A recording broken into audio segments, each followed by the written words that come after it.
나는 그런 적이 없다라고 하면 저는 옵니다. 그렇잖아요.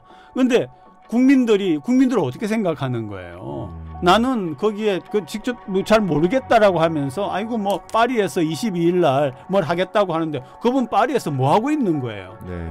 나는 그분이 파리에 가가지고 뭐 하고 논문 쓰고 있는 거야? 아니면은 뭐 하고 있는지 잘 모르겠어요. 급한 일도 없는 것 같은데 들어오셔야죠. 네. 우리 방송 들으면은 빨리 표 끊으시기 바랍니다.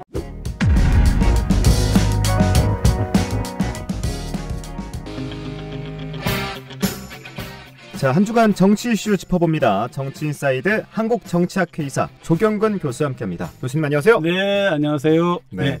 먼저 대통령 이야기로 시작해보죠. 윤석열 대통령의 국정수행 지지율이 하락세를 보이고 있습니다. 20%대로 추락한 것은 지난 11월 이후 5개월 만이죠. 네네. 네. 대통령 임기 동안 지지율이 역전하는 현상이 발생하긴 하는데 취임 1년 차에 이 정도면 역대 대통령 중에 가장 빠른 거 아닌가 싶습니다. 그렇죠. 여러 가지 이유가 있어가지고 네. 사실은 취임 1년 정도 같으면은 굉장히 높은 그 지지율을 유지를 해야 되는데 네. 뭐 우리 그 청취자 여러분들이 다 아시는 그 여러 가지 이유들로 인하여서 역대 대통령들에서는 좀 보기 어려운 그런 양상을 보이고 있는데 네. 한 가지 여기서 제가 이제 참고하시도록 말씀드리는 거는 이게 그 보수와 진보는 튼튼한 지지층을 가지고 있습니다. 한 20에서 많게는 30 가까운 지지층을 각각 가지고 있는데 네. 그게 깨어질 때 문제가 생기는 거예요. 콘크리트 지지층이라고 불리는. 그러니까 30에서 왔다 갔다 하는 건 아직 콘크리트가 안 깨어졌다는 그런 얘기거든요. 그래서 네. 그 점을 유심히 봐야 되고 두 번째로 역대 대통령 가운데에서는 10%대를 기록했던 대통령도 있어요. 예, 박근혜 전 대통령 또 요즘은 또 박근혜 전 대통령이라 안 하고 씨라고 하는 언론도 있더라고요. 네. 전 그 점에 대해 잘 모르겠고 어쨌든 간에 그다음에 노무현 전 대통령도 10%대를 기록했기 때문에 다시 말해 이렇게 말씀드리는 거는 어떤 사건이나 어떤 것에 의하여서 급속하게 추락할 가능성은 있기 때문에 네. 여기에다가 너무 막 많은 의미를 부여하기보다 저는 오히려 지지율보다는 현재 윤 대통령과 그 정부가 무엇을 잘못하고 있고 무엇을 잘해야 되는가에 대한 국민과 시민들의 그 어떤 지적이 네. 훨씬 더 중요하지 않나 그런 생각을 하고 있어요. 네. 지적이 더 중요하다. 그렇죠. 그렇다면 윤석열 정부가 국민들의 마음을 얻지 못하는 이유. 지적을 듣지 않아서? 네, 아니 못하는 이유는 지적을 안 해서가 아니라 네. 지적할 건 많죠. 그러니까 듣지 않는 거 아니에요? 네, 뭐 정책적인 혼선도 많이 있고 네. 특히 이제 눈에 가장 띄었던 게 외교 분야죠, 그죠? 네. 뭐 일본과의 외교 그렇게 하고 와서 잘하고 왔다고 했는데 일본이 하는 걸 보니까 뭐 위안부 문제나 독도 문제나 이런 것에 대하여서 우리의 국민 감정을 오히려 더 건드리는 얘기를 한다든지 네. 또는 미국과의 관계에 있어서도 뭔가 좀 잘하고 왔다고 한다는데 반도체나 자동차 배터리 문제에서는 뭔가 좀 계속 손해를 보는 듯한 인상을 준다든지 네. 또 한편으로는 미국하고 일본하고 너무 급속하게 가까워지다 보니까 그러면은 중국이나 러시아 관계는 어떻게 할 거냐 하는 문제라든지 이런 것에 대하여서 국민들의 우려가 반영이 되어 있는 거고요. 그다음에 국내적으로도 많은 문제들이 지금 생기고 있지 않습니까? 그죠? 예를 들면 뭐 이번에 전세왕 같은 경우도 그렇고 여러 가지 문제가 있는데 이런 것들을 제때제때 바로 잡아가지 못하는 네. 그리고 또 아마 이렇게 되면은 사실이든 아니든 그 유권자와 국민들 마음속에 어떤 마음이 생겨서 지지율이 떨어지느냐 하면은 왜 이 정부 들어서는 안 좋은 일만 생기지? 라고 하는 거가 감정적으로 생기게 되어 있어요. 그게 사실이든 아니든 이런 것들이 연속되다 보니까 이 정부가 이게 좀 이 정부는 앞으로도 계속 이럴 건가 하는 그런 것들이 반영이 되는 거죠. 굉장히 이제 정의적이라고 그러죠. 그러니까 네. 감성적인 요소들이 반영이 되는 겁니다. 네. 자, 경제, 외교 등 국내 정치 상황을 보면 네. 지지율을 회복할 만한 요소가 별로 보이지 않는데 교수님께서는 이 반등할 수 있을 거라고 보십니까? 이제 그 며칠 후에 한 거의 굉장히 상대적으로 긴 기간으로 가죠. 한 5일에서 7일 사이인가 그렇죠. 미국을 네. 가죠.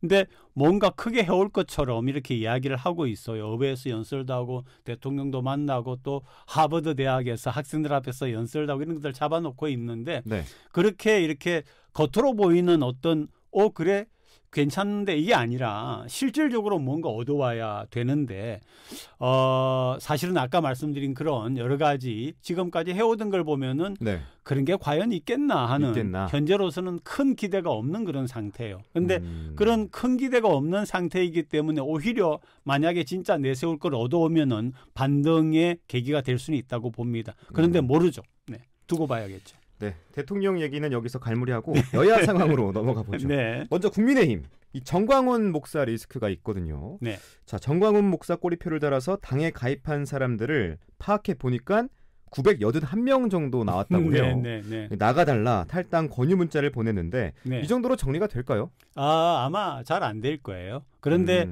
여기에는 이제 한 가지 변수, 그러니까 사실은 큰 게 아닌데 네. 큰 것처럼 비친 변수가 있는데 다시 말하면은 정치하는 사람들이 우리 정치의 현실을 냉혹하게 철저하게 파악하고 있지 못하다는 거죠. 다시 말하면 이제 이런 이야기죠.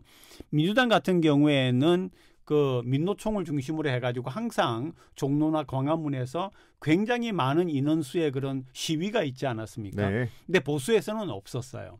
그런데 이제 보수에서 여기에 대응할 수 있는 그런 어떤 태극기 부대라고 하지 않습니까? 그런 것들이 생기면서 그래 우리 쪽에도 이런 게 있구나라고 했는데 그게 온전히 이 전 목사의 어떤 공인 것처럼 착각을 하는 거죠. 하는 이유가 뭐냐면 사실은 캐릭터를 분석을 해보면은 저는 굉장히 좀 자기 자신을 너무 높게 평가하는 그런 사람에다가 네. 또 하나는 그 하는 얘기를 보면은 기독교인이라고 보기 어려운 얘기도 많이 하잖아요.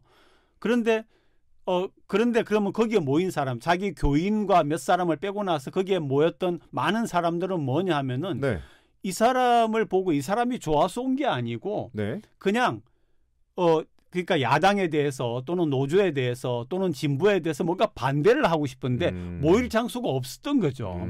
그래가지고 이제 모여가지고 같이 한 건데 네. 이 전 목사라고 하는 뭐 목사라고 부를 수 있는지 모르겠습니다. 이분은 자기의 능력이다라고 생각을 하고 그렇게 이야기를 하고 그런 부분을 이 보수정당의 국민의힘의 국회의원들이 그런 걸로 생각한다는 것 자체가 저는 정치적인 자질이 있는가, 정치적인 식견이 있는가, 네. 저는 이런 생각이 드는 거죠. 그런 것들이 잘못 얽혀져 가지고 지금 이런 굉장히 좋지 않은 상태가 된 거죠. 네.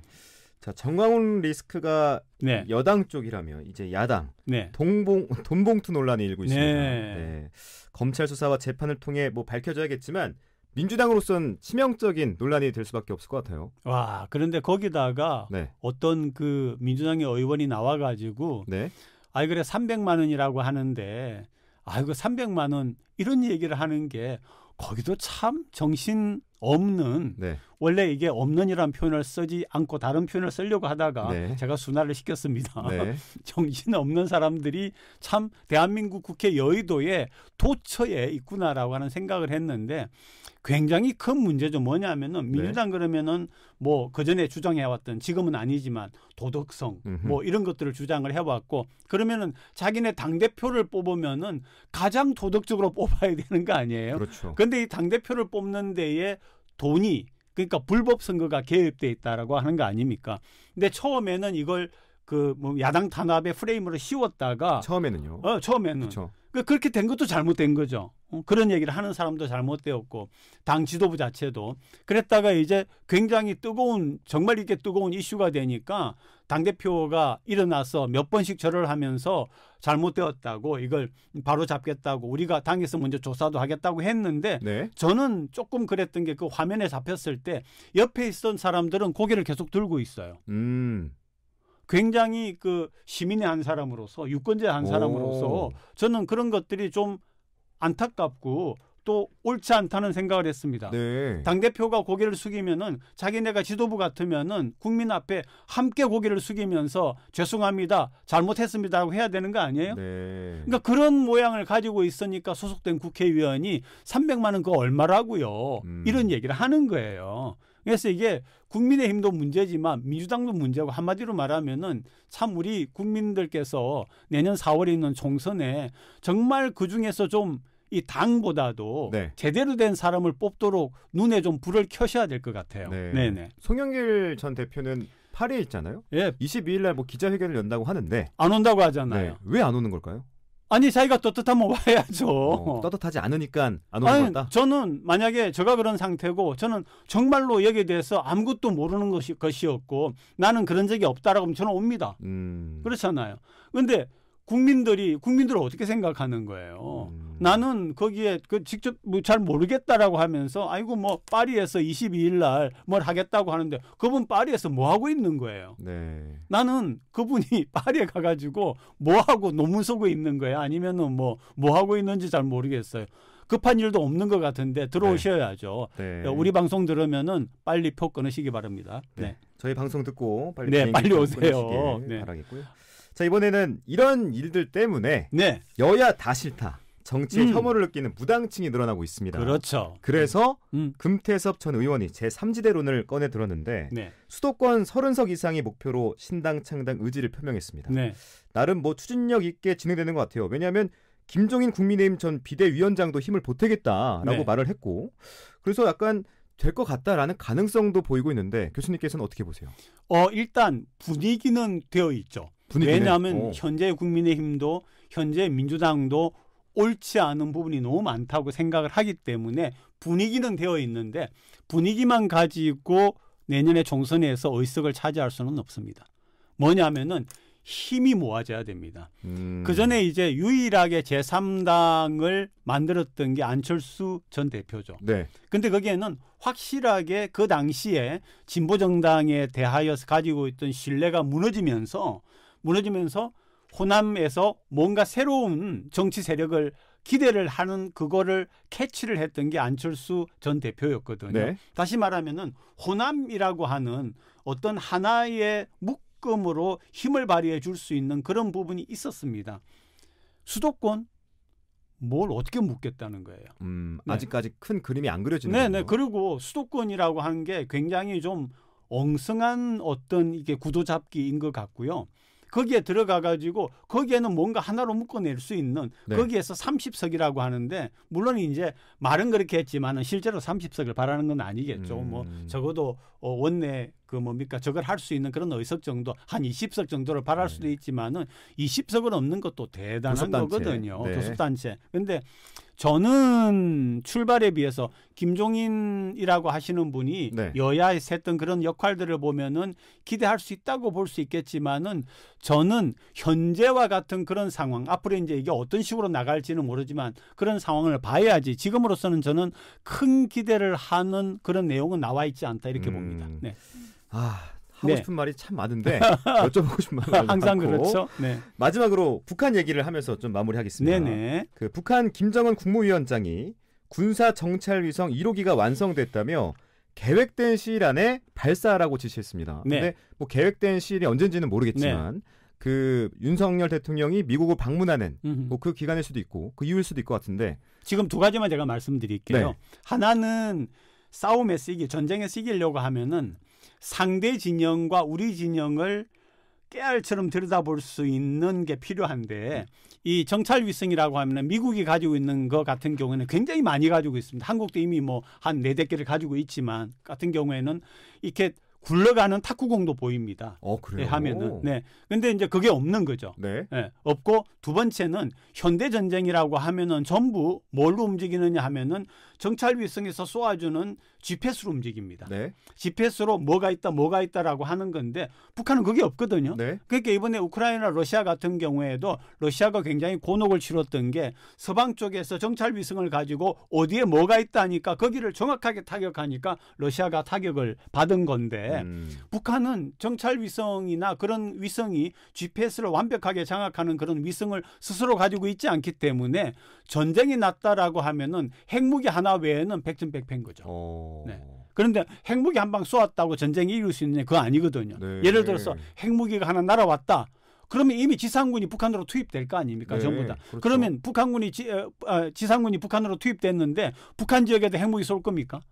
핵무기를 저는 쉽게 쏠 수 없다라고 생각하는 사람이지만 그러면은 그런 것들의 싸움에서 이기려고 하면은 GPS라든지 정찰 위성이 다 잡아줘야 되는데 그런 것에서 북한이 최고의 목표로 삼았던 것 중에 하나가 바로 군사 정찰 위성이죠. 네.